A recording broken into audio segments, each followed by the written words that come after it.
Apa nak jadi dengan badminton single Malaysia ni, men single Malaysia ni kan? Men single, woman single sama kan?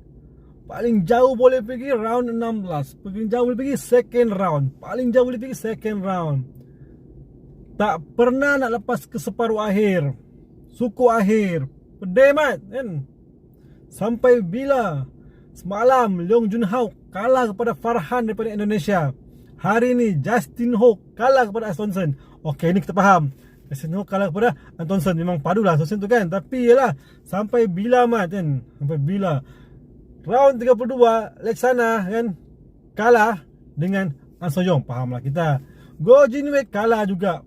Apa nak jadi mat? Gila-gila lah kan.